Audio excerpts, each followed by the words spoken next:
we've had a few messages back and forth so behind the scenes to get this show ready. All right. And I'm told there's quite an exciting wrestling story from back when you were kids. So if Jen, could you set the scene, please, for us? So Adam and I, we have had a pretty sound relationship all our lives, right? We never really fight or anything like that, but we do, or we did. I can't say do. We don't wrestle anymore. We did used to enjoy a little play fight, right? When we were younger. Who doesn't like a little bit of play fighting here? A little scuffle. But I honestly always won. I was the stronger sibling at that point in our lives. Probably not now. You were a bit heavier as well, weren't you? Yeah, I was. Yeah, maybe we get some photos. Yeah, we were in different weight classes. I was like super bantamweight. She was like super heavyweight. We need some pictures. You're gonna have to get some pictures. You can't pretend that you were skinny though. You were massive as well. No, we were obese kids. I don't think at that time. I'm not sure, but we were. Maybe. We were. And so, but I feel like we're getting kind of a little bit older at this point, so maybe teenage years. So probably, yeah. We're having 18, 19. Yeah, it probably was. I think we probably fought more when we were teenagers than when we were actual kids and it was acceptable. And we're having a proper wrestle one day, and I end up bending his thumb back. Oh, now I know what you're talking about. So then he says to me, he's like, I know I've hurt him at this point because he's like, Jen, I don't feel well. So, what do you mean you bent his thumb back? I feel like I kicked it or something. Like that, yeah. Touched that. The worst part, but just to interrupt you for a second, yeah, so you did that and I knew something had gone wrong. But then, I grabbed it after she'd done it the first time and I could physically bend it back to touch my wrist. Oh. So that's when I started to feel incredibly ill. I think he's making it sound worse than it actually is because we didn't need to go to hospital or anything. It wasn't like he dislocated it. Maybe, I don't know, maybe temporarily. I don't know. God, what happened there? So he says, Jen, I don't feel well. So I sits him down on the sofa, right, and think, are you all right? He's like, yeah, no, I just feel a bit unwell. So mum's upstairs cleaning or something. So I run to the bottom of the stairs and I'm like, Mum, Adam's not feeling well. Next minute, there's this almighty crash. He's fainted head first off the sofa and just toppled into the radiator, which luckily wasn't switched on because I think it was summertime. It's scolding me. Someone's leaning against it. I came around touching the radiator.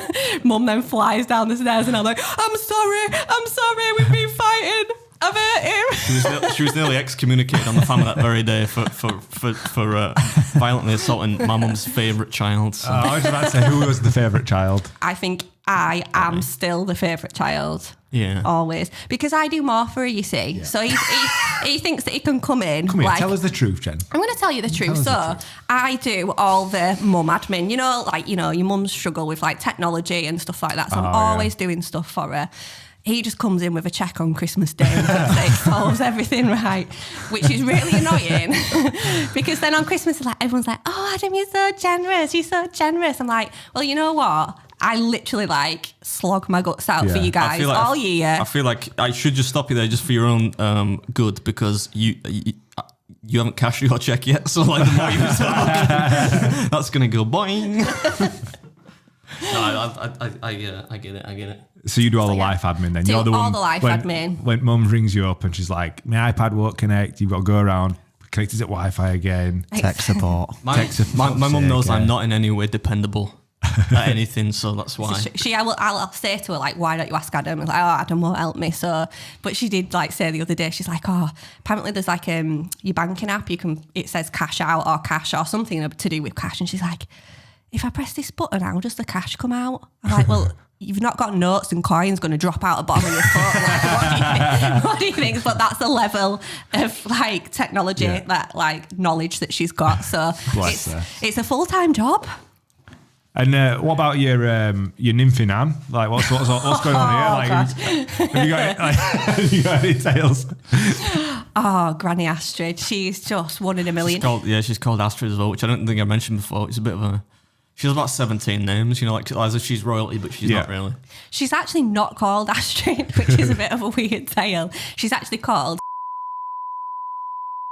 Right, okay, probably best not to give that information out in full on a podcast publicly. We'll beep it out. We'll beep it out. But so of all those names, you'd think probably Anne is the most like, Yeah. Or even Cynthia, a bit classy, you know? Yeah. She chooses Astrid to be known by, even though that's not her first name. Right. Or ass for short. Well, my granddad actually used to call her, I think if I want to say affectionately, but used to call her Tubber. She's been overweight most of her life. Oh, right. But I feel like you can't really do that, can you? But like she was never offended by it. No, she's just like accepted it, didn't she? What's some of the best stories that Tubber's given you then? I don't even think it's like a question of story. She's just like, I think she has an entirely fictionally conceived version of her life in her head. Like maybe like she banged her head when she was like 12 or something. Because she thinks that she thinks that she like kind of came to, her family are all from Cornwall, right? Yeah. And she thinks like they all kind of came to Cornwall. This is not a joke for the sake of the podcast, on like some kind of pirate ship or something. Like, because she always says like her relatives were, her family were pirates. So we're all kind of like, as kids, you mean like smugglers, so they were criminals, is what you say. She's like, no, like pirates. And I'm like, they don't really exist, Gran, like, and haven't existed since like maybe like 1580 or something. So I think she, like, everything that is in her head is like, maybe she just got some kind of substance dependence that we're unaware of. I don't know. I think what makes her particularly unique is that she's just filthy, right? So we're out for dinner yesterday. Just as an example. Yes, let's go. Just to capture the kind of thing that will just come out of her head. So Adam orders lamb koftas or something. Lamb kofta, yeah. And she just like sits at the head of the table.